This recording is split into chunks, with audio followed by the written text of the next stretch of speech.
certainly traveled some road, but we have a long way to do. But then we shall do only little bit because it continues. Retreat is only a starting point every time. It's a new starting point. Retreat is only a trigger. It's a kind of ignition. From there, it should proceed more dynamically. So it is only a trigger. So the shot we have to get all through our life later. So we have been reflecting on the second question, where am I? And we reflected yesterday on some general aspects of this situation, actual situation of fragility, like motivation, worldliness, intellectual bankruptcy, community deficiency, missionary mediocrity, shallow formation, all that. And today, some situations of fragility in the light of the Bible, but then I may not be taking up all of them, because if you notice, for the Mass, for the meditation, for the adoration, for the night points, normally I base myself on the Bible, and the other talks mostly connected to the practical life. So that's why, in a way, I feel sad that these are not able to get the biblical biblical presentation. But anyhow, I'm sure we'll be sharing it with them in the ways possible. So, in the light of the Bible, in reference to the biblical teaching, what are some of these situations of fragility? So, situation of defocus, we already touched upon it today's morning in the meditation. So, instead of focus, there is often defocus, and there is twofold. So, loss of self-focus in the light of David's sin, I think we adequately and elaborately we have reflected. So, loss of self-focus and loss of God-focus, I think we are taking it up during the adoration today, Mary and Martha. And this is also another instance of loss of focus on God in the context of Peter walking on the water. So, I do not know. If the time permits, we shall reflect on it.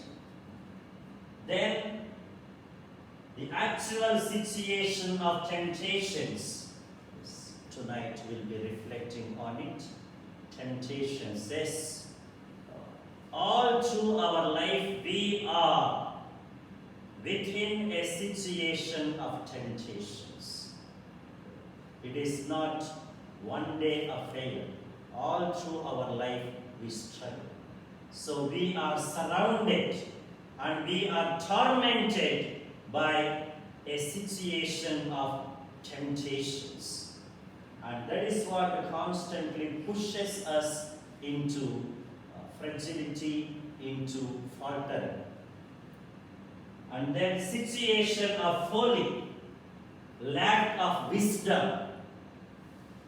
Maybe tomorrow, if possible, during the Mass, we shall reflect on it, not sure, or prodigal son, depends. But anyhow, this is the parable of the rich fool. And I shall try to find some time at least to rapidly mention what are these different traces and signs of foolishness. So that is another concrete area of our human fragility. Lacking wisdom and falling to folly, foolishness. Maybe in this context I remark, In the context of the Bible, my brothers, I am sure you will be aware, wisdom and foolishness are not mere intellectual matters. This we need to be very clear. Because very often when we say wisdom and foolishness, wise and foolish, immediately our thought goes to the intellectual capacity, knowledge. That's why when I sincerely remarked, perhaps we people can be with the heights of stupidity. Many may wonder and many may object. Obviously, we have bundles of knowledge and we have so much intellectual capacity, intelligence. That's why it is not merely intellectual capacity. In the light of the Bible, always wisdom and foolishness are matters of life, matters of person. So it has to do with the whole life, not merely intellectual. It is holistic. So that way, wisdom is equated with righteousness, a virtuous living. And foolishness is equated with wickedness and evil.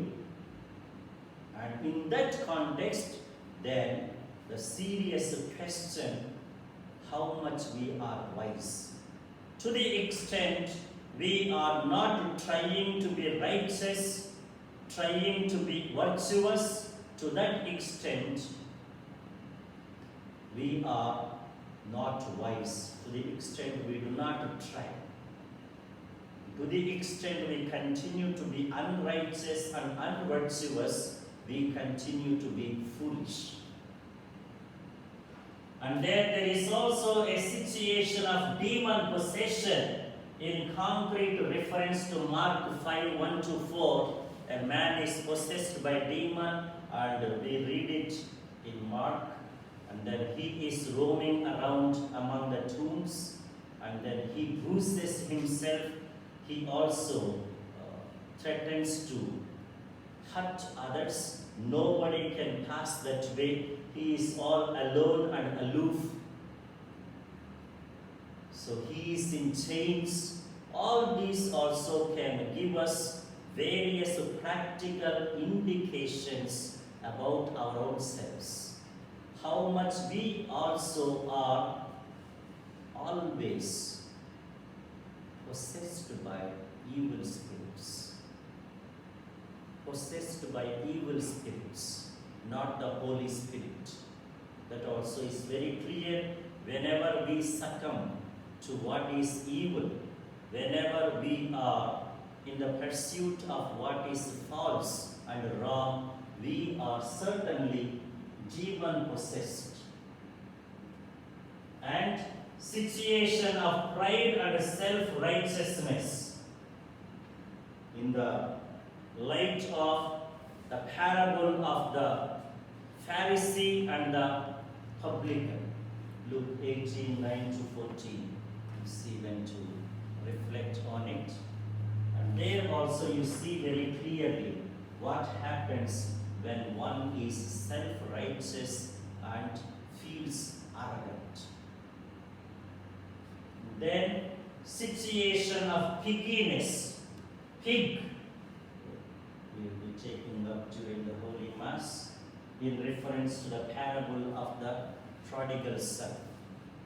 So much more can be reflected upon, but these are some of main things. So from here, my brothers, we shall move on to the third question. So, how should I be, and or what should I do?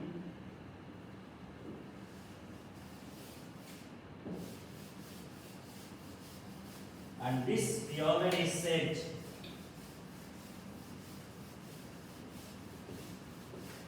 So we are called to be renewed. So how should I be?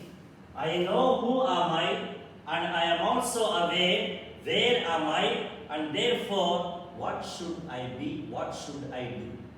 So I should be renewed. I should be renewed. And what does it mean to be renewed? And how this is possible? Renewal to conversion, renewal to communion, renewal to formation, renewal to mission.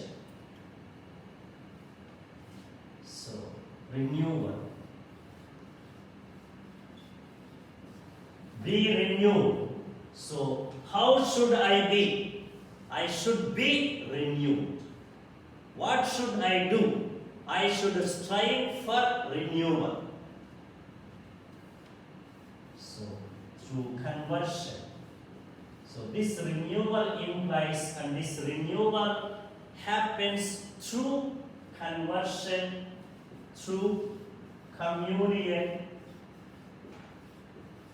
through formation,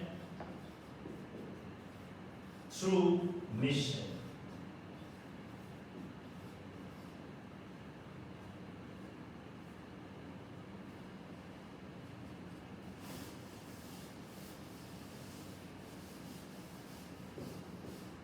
So we shall see, if we take up the parable of the prodigal son, we see very clearly how repentance and conversion can lead a person to be renewed. Life changes. So conversion, it is an about to turn. So a profound sense of repentance, which is actually a deep anguish. And then conversion, and about to turn, shift of paradigm.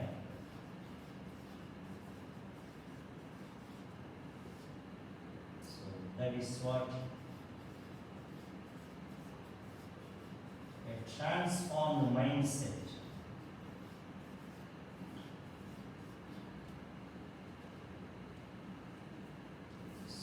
Further, we shall reflect in the context of the prodigal son. And renewal to communion, it is again twofold. It is the spiritual communion and it is the fraternal communion. Spiritual communion, that is where we speak of the essentiality of prayer in our life, the priority of prayer in our life. So that is what prayer. And fraternal communion, that is where we speak of community. And then formation, I am not meaning here so much as the formal formation or even the ongoing formation.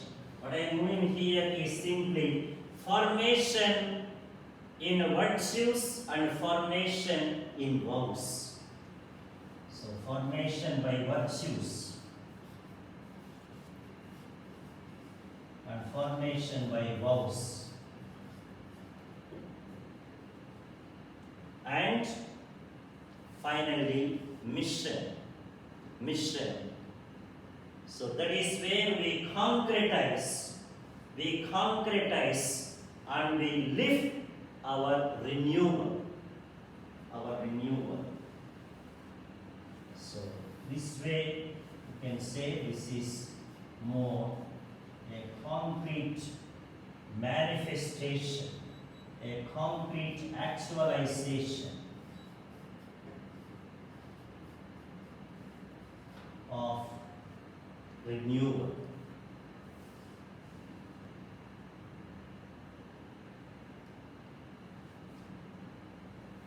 As we see this, my brothers, in fact, you can say both the aspects are very much true. See, this is what happens. I remember immediately. Wedding mass time. Wedding mass, and this brings me to that. Wedding mass time, normally one hand you have the sprinkler and other hand you have the mic. So it happens most of the times with the mic we sprinkle and with the sprinkler we sing.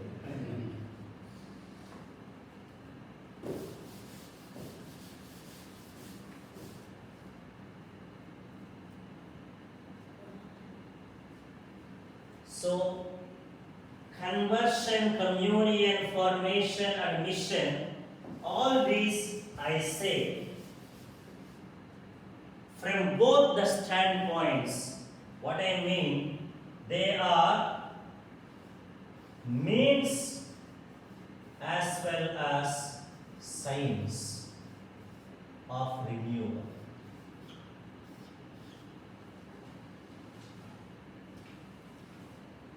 And what is the difference? Why I use this both? Both are different. They are both means and signs. So I shall say that we say the same with regard to the vows also. Now take a concrete reference to vows. When I say vows are the means of renewal, what does it mean? It means vows help us to become renewed. So they are means. They lead us to renewal. They lead us to obtain renewal. Means.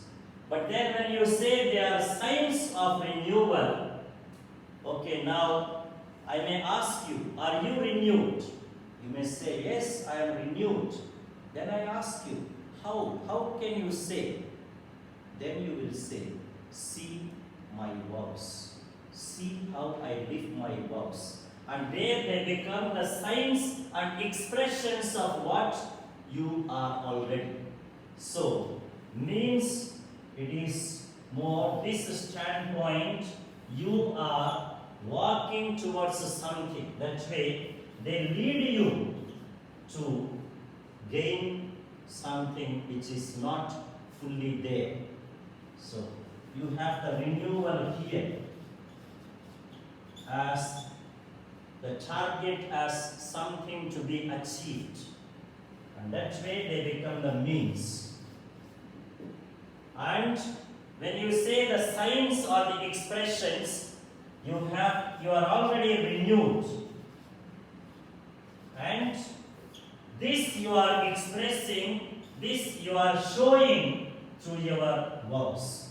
So therefore, here it becomes the starting point. Here it is the ending point. So there the vows become the expressions of what you are already there, what you have gained, the signs.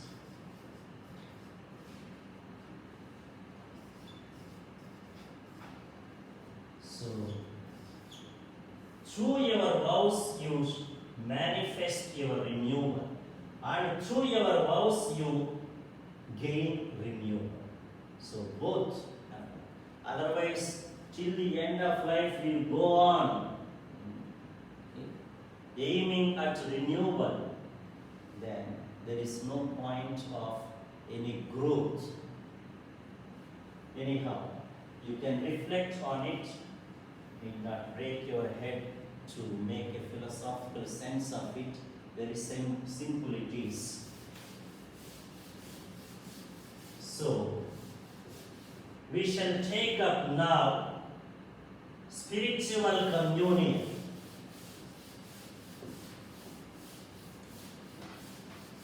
Just wanted to show you how these are all connected. So that our topics are not just disconnected, but all in the same journey.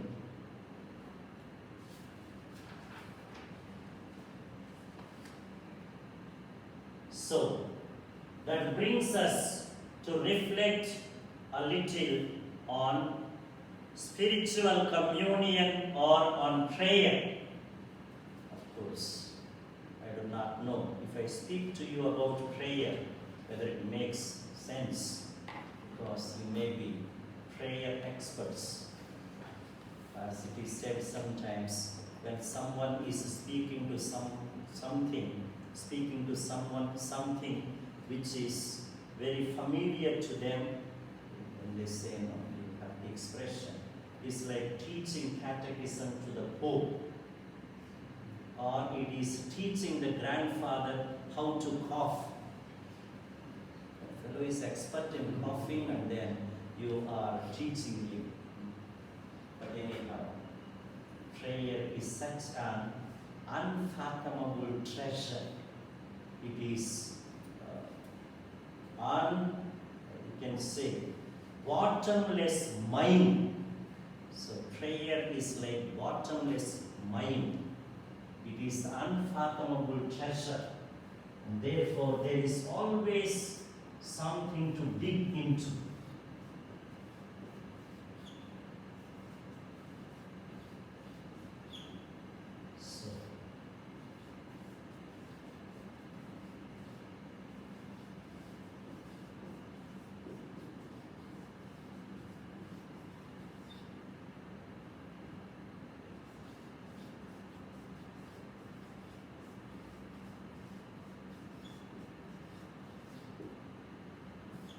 So there is always something to explore. There is always something to excavate. There is always something to really reflect and experience. That's why, my brother, when I think, yes, I know so much about prayer and I know how to pray, perhaps that is the moment when I stop to pray. Because it is an unceasing journey of growth.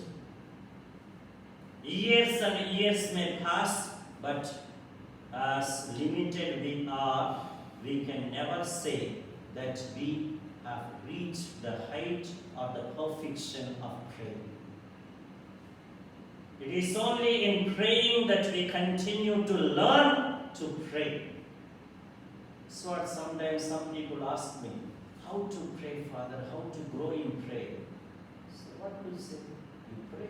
So because as it is said, okay, we can speak of some particular simple means or the methods or the techniques, but then you ask me how to grow in friendship. Of course, we may speak in the context of chastity like that.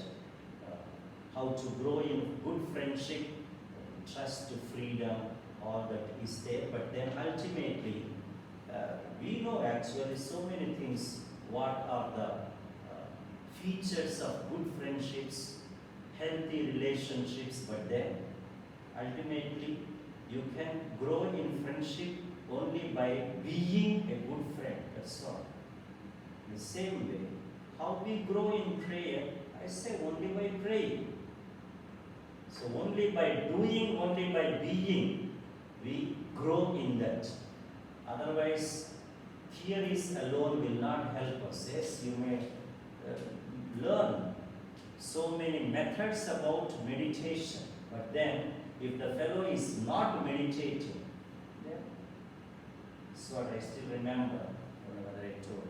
So East Africa province we have one father. Unfortunately, so huge body.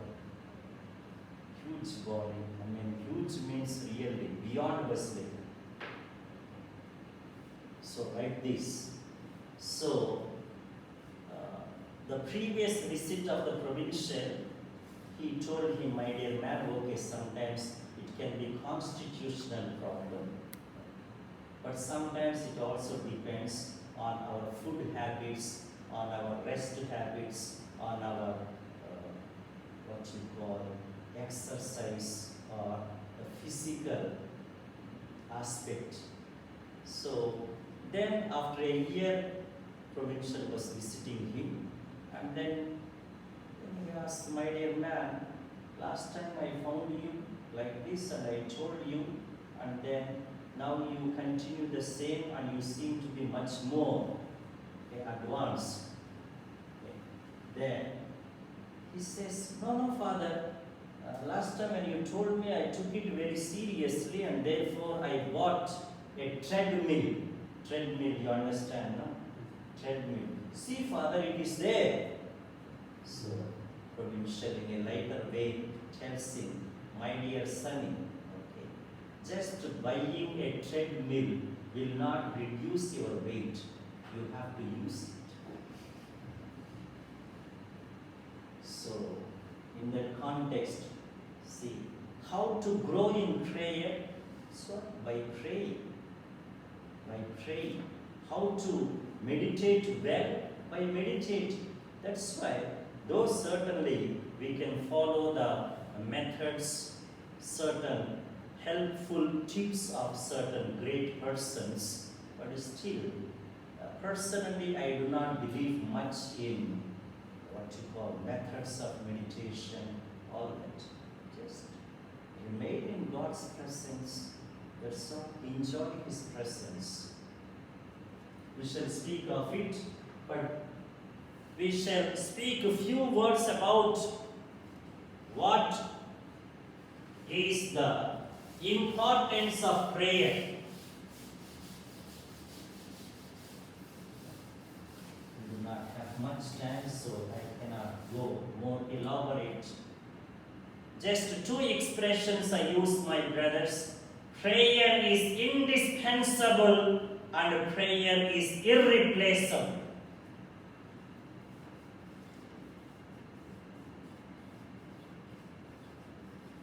Indispensable and irreplaceable.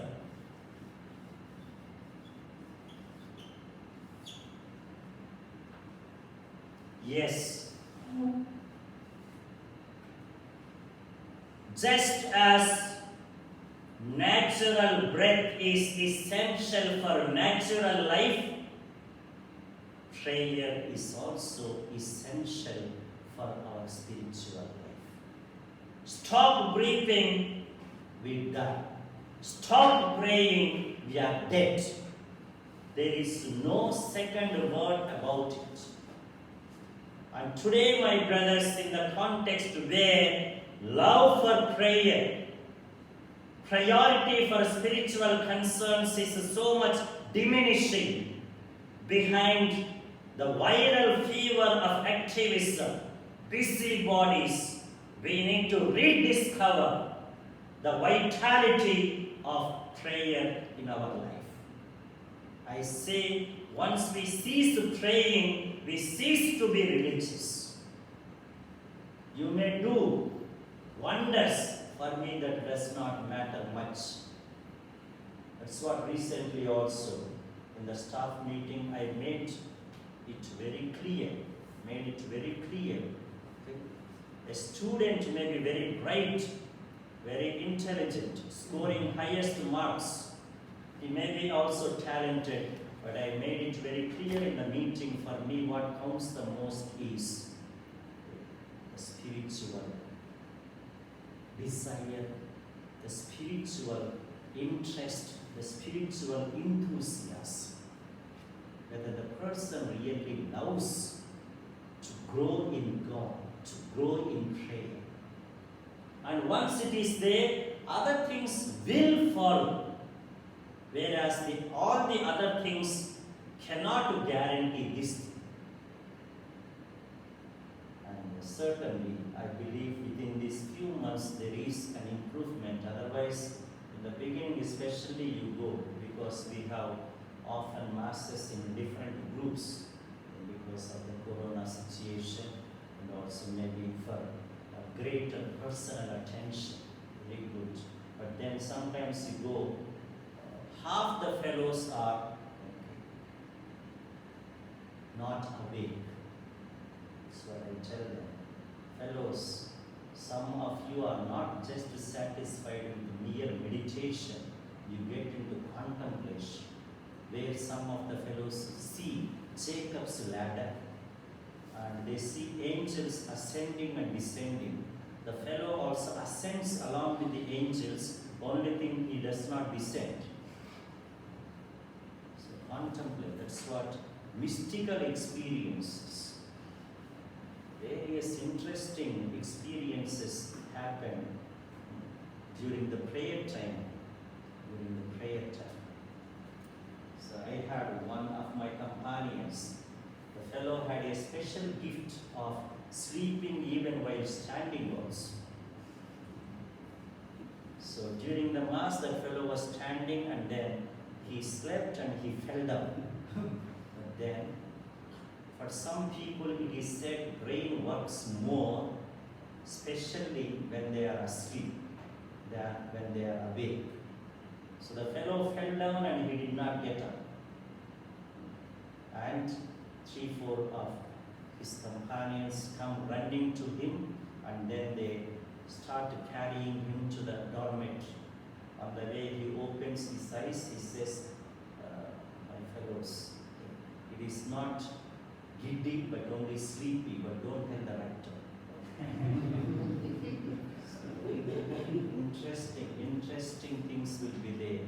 And another time when I was sitting, squatting during the holy hour, after 10 minutes I found we were sitting all side by side, and then I found some weight on my shoulder.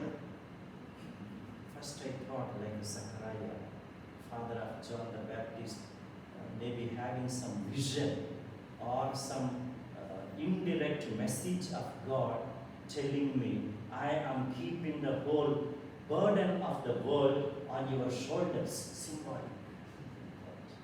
And when I looked aside, this fellow was gloriously sleeping there. So I awoke him and I told him, my brother, if you want to sleep, I will vacate the place. Why you want to use my shoulder as your pillow? So, prayer is indispensable. We cannot dispense with it. We cannot live without it. Cannot live without it. As I said, stop breathing, we die. And so stop praying, we are also dead. Maybe few words I use. With prayer, so I just want to make difference between without prayer and with prayer. Some words which may appear to be playful. Without prayer, life becomes stagnant and dormant. Stagnant and dormant. But with prayer, life becomes vibrant and radiant. So stagnant and dormant. But with prayer, vibrant and radiant. And that is what you see, my brothers. One who is really rooted in prayer, you really find that radiance, a certain glow. Yeah, the person may be tired, may be exhausted, may not be beautiful in the worldly standards, but you find a certain glow, radiance. And you find also a lot of vibrancy, lot of enthusiasm, not the mere physical energy, but then you see, when you see some people, you say, this person is really bubbling with energy, that vigor of life. And that is possible only when we are really rooted in God. So, vibrant and radiant, but without prayer, stagnant and dormant. That is what you see some people. No life, and very, very sterile, barren life. And without prayer, life becomes malicious and suspicious. But with prayer, life becomes gracious. And that's what you can very well see and understand, my brothers, why in the church and in the religious life many suffer with so much malice and suspicion, malicious, so much evil intention, and so much suspecting others. That's what I always say. We may be so highly educated, but then that narrow-mindedness, that suspicious nature does not change. How easily we can suspect wrong things. Suppose my friend is speaking with a lady or with a sister rather closely, and then how wildly we can imagine. Or we see a certain lady getting out of our companion's room, let us say in the middle of the night, and how easily we can suspect, as if friendship means only that. Surely, many things are happening, we do not rule it out. But at the same time, all the friendships, all the likings need not end only with that. But education may be increasing, but then we or anybody, this is the typical mentality. Malicious, thinking ill, and speaking ill, planning ill, and doing ill and evil. Malicious. And I believe strongly it is because of the lack of rootedness in prayer. Of course, genuine prayer, we shall see. Praying does not mean just reciting bundles of prayers.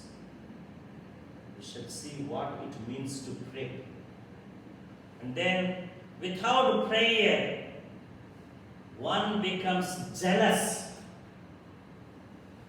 And this is another monster that is devouring today's church circuits. Jealousy. So without prayer, one is jealous.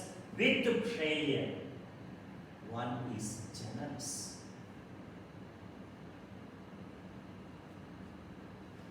Without prayer, one becomes drained and strained. So draining and straining.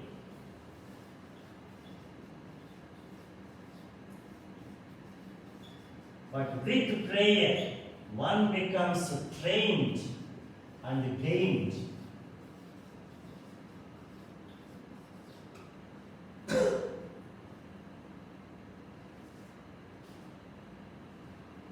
Without prayer, one becomes feeble, but with prayer, one becomes noble.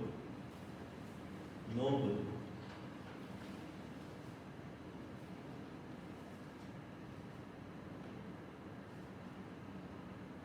So in this context, my brothers, I feel it is worthwhile to mention a little about what our venerable patron Saint Francis de Sales teaches about prayer, speaking about its irreplaceable importance. He says, prayer purifies our minds by taking away our ignorance. So purifies our minds. Purifies our minds by taking away our ignorance.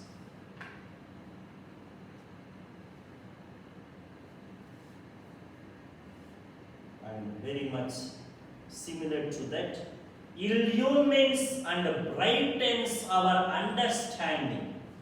So prayer illumines and brightens our understanding by opening it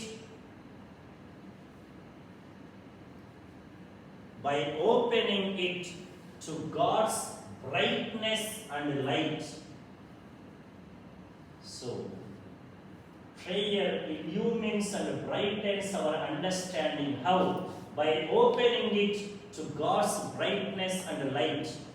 And that's what, my brother, I just cannot understand How can one be so intelligent, intellectually bright, and can go away from God? And that is a very a pseudo conflict between, so to say, intelligence and faith, or reason and faith. Because if God is the source of all light, all intelligence, how can one be so intelligent and bright and go away from the source? And that's why the great scientists or the great scholars, even the great theologians, scholars, they are very much shallow in their faith, a good number of them. And that for me looks very strange and absurd. Because I believe the more we are enlightened, the more we are intellectually sharp, the more we should be brought closer to the source. And that's why, in fact, I did my philosophy and then Bible, biblical theology. And this is actually a rare combination. And many used to ask me, how is it that you did Bible and then philosophy? Because both seem to be contradictory. One about reason, the other about faith. And I said in a very simple way, yes, I do not find it as contradiction, because why I did, so that my faith becomes reasonable, and so that my reason becomes faith.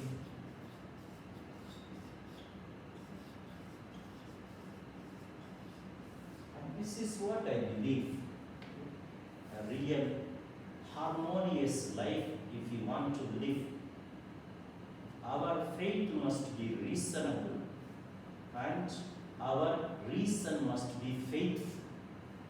So there are certainly things which we must constantly strive for maximum clarity, using our God-given intellect, knowledge, learning. But at the same time, we must also be humble enough that we are very limited. There is a point where our intellect, our human capacity must stop. Otherwise, that's what sometimes I just also cannot understand. The fellow sits in front of the tabernacle and he has done some studies in philosophy, in theology, and therefore he begins to question, how is it possible that the infinite God can be contained in this tiny host? What is the problem? No, I want to see. I want really proof. Now tell me, in life, do we not accept so many things which we do not see, which we do not understand, which we cannot prove? Now take the simplest example, cell. How can you simply speak from here to a person thousands of miles away? See, all this technological advancement, how can you sit here and then see somebody in the TV or in the video? In which way the connection is there? How the waves are passing from here over thousands of miles? And what do you say? How this huge tree, from where it came, you say from the seed, and then where is that shown? How can that tiny seed contain that huge tree? Even our birth, fetus, just flesh and blood, and we become perfect, mature human beings. Where is that life? Where is that shape? Or you just switch on the buttons and then flight flies in the air, or train or bus, All these things we do not have any problem to accept simply, even though we do not know how the things function. And only with regard to the spiritual matters, I want to see, I want proof. Stupid faith. How can you apply different logics, one for this and one for that? With all our tiny limitations, we can create this kind of human wonders. God, who is infinite, cannot do that. And that is why we need faith to really balance our reason. And we also need reason and understanding so that our faith is not simply blind or naive or simplistic. So, prayer in that way, as I said, illumines and brightens our understanding. That's why sometimes, especially when the exams are approaching, some fellows freely sacrifice their prayers and their holy mass. Sacrifice. This is the first thing which we can sacrifice. The fellow will not come for morning prayer or mass because I have got exams. Very tough subjects. Again I say, foolish fellow. You have to use your intellect, and you are leaving the source of all intellect and intelligence. And I believe in this, my brother. A person who does not pray and studies, struggles 5-6 hours, and another person who prays and studies 2 hours, I say, this one will be sharper and more effective. The one with prayer studies for 2 hours rather than the person who simply studies without prayer. The reason is quite simple. Because the supreme intelligence himself is with us. He brightens us. And people forget this simple logic. And that's why around the exams you can see many people getting early morning, toothache, stomachache, headache, only till breakfast.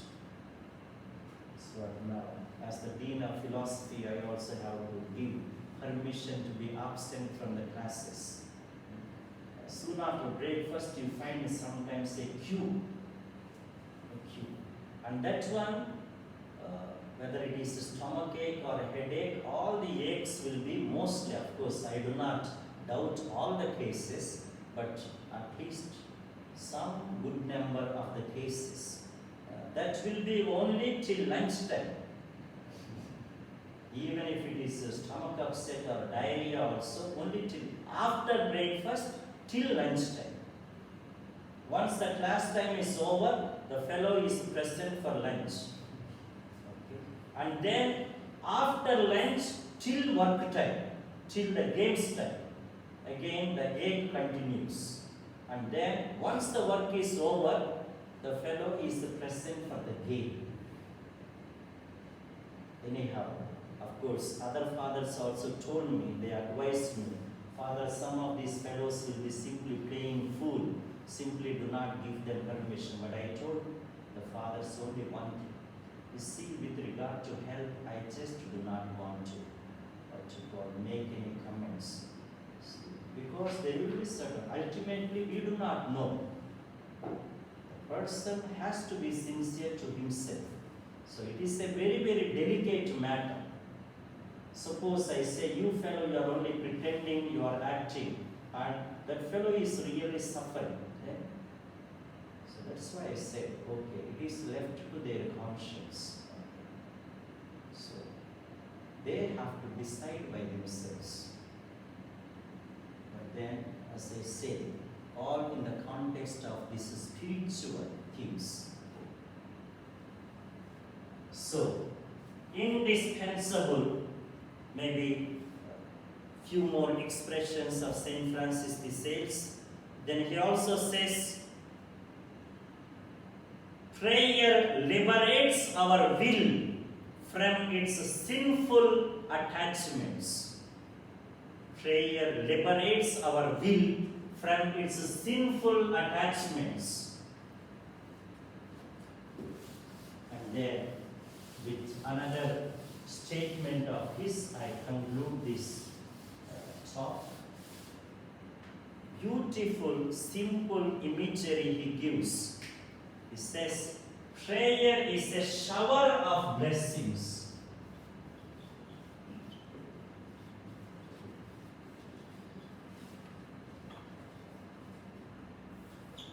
And shower is water, and it does three things, just as the water does.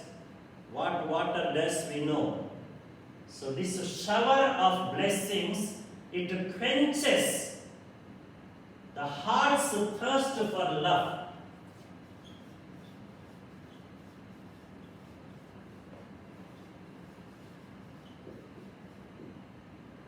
The heart's thirst for love. As we know, every heart has an unquenchable thirst for love, and prayer quenches that deepest thirst of heart for love, quenches heart's thirst for love. And the second, washes away our imperfections. All, if you just reflect simple functions of water, simple functions of a shower, washes away imperfections.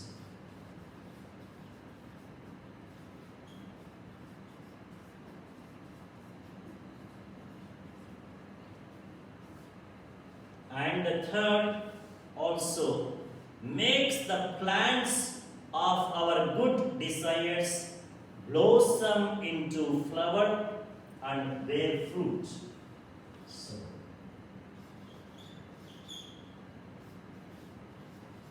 makes the plants of our good desire blossom into flower and bear fruit.